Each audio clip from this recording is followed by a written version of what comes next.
सबसे बड़ा सवाल यही है जिसके बारे में लगातार हम चर्चा भी करते रहे हैं कि क्या विंटर्स में यूक्रेन अपने घुटने टेक देगा। ज़ेलेंस्की बातचीत के लिए तैयार होंगे रूस के साथ, क्योंकि अब अमेरिकी एनएसए की ओर से कहा जा रहा है कि जब विंटर्स आएंगे यानी कि सर्दियां जब आएंगी तो ये एक मकबूल समय है जरूर जब बात करने के लिए रूस और यूक्रेन तैयार हो जाए। और खुद व्लादिमीर पुतिन भी यही चाहते हैं, एनर्जी क्राइसिस भी इसीलिए वो क्रिएट कर रहे हैं ताकि सर्दियों में घुटने टेकने पर ज़ेलेंस्की मजबूर हो जाए।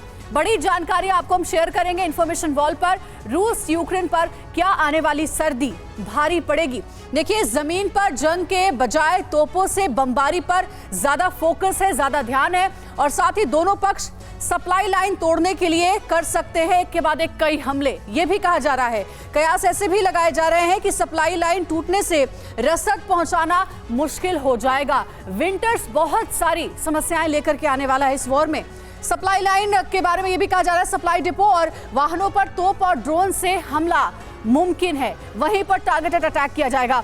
कोहरा और बर्फबारी से दोनों ही पक्षों की युद्ध क्षमता जो है वो प्रभावित हो जाएगी। तो ये जो पूरा दावा है लामरीना मिरोन डिफेंस रिसर्चर है किंग्स कॉलेज लंदन की, उन्होंने किया है।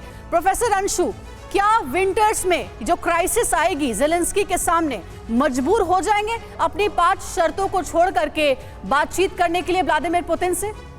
अंजलि, थोड़ी देर पहले मैंने आप सभी के साथ इसी बात को साझा किया था कि खैरसोन से भी जो रशियन रिट्रीट हुई है उसके पीछे मौसम का एक बहुत बड़ा हाथ है। तो न सिर्फ यूक्रेन, रशिया भी आप देखें अंजलि, तो जैसे जैसे सर्दी बढ़ती जाएगी, जिस क्षेत्र पे ये युद्ध लड़ा जा रहा है वहाँ भारी बर्फबारी होगी, नदियाँ जम जाएंगी। दोनों ही देशों के जो सोल्जर्स ऑन फुट हैं उनके लिए युद्ध लड़ना बहुत मुश्किल हो जाएगा, रसद की सप्लाई प्रभावित होगी और निश्चित तौर से ये कहीं ना कहीं ज़ेलेंस्की को इस बात के लिए मजबूर कर सकता है कि वे डिप्लोमेटिक टेबल पर आकर बातचीत करें, क्योंकि रशिया की तरफ से तो इस बात के संकेत दिए जा रहे हैं कि आप आइए और डिप्लोमेटिक टेबल पे बात कीजिए। यानी हौसलों को पस्त कर देगा ये सर्दी जो आएगा इस वक्त ज़ेलेंस्की के सामने कई सारी बड़ी समस्याएं लेकर के। यूक्रेन पर क्या ये ठंड भारी पड़ने वाली है जिसके बारे में लगातार हम बात कर रहे हैं। तो देखिए, बिग वॉल पर कुछ और डिटेल्स आपके सामने रखेंगे जिससे आपको समझने में ये आसानी होगी कि आखिर ऐसा क्यों कहा जा रहा है।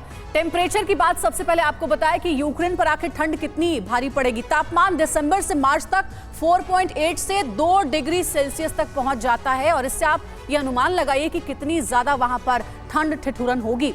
महीना औसतन कितने दिन बर्फबारी होगी? बताया जा रहा है कि लगभग 1 महीने के करीब में स्नोफॉल वहां पर हैवी स्नोफॉल होता है। 14 दिसंबर, 17 जनवरी और 15 फरवरी, ये जो तारीख है जो हम आपको बता रहे हैं ये बहुत ज्यादा क्रूशियल होने वाला है विंटर्स को देखते हुए यूक्रेन के लिहाज से। और साथ ही कुछ और जानकारी ये कि हर महीने जो औसतन बर्फबारी है वो कितनी होती है? 1.5 मीटर के करीब।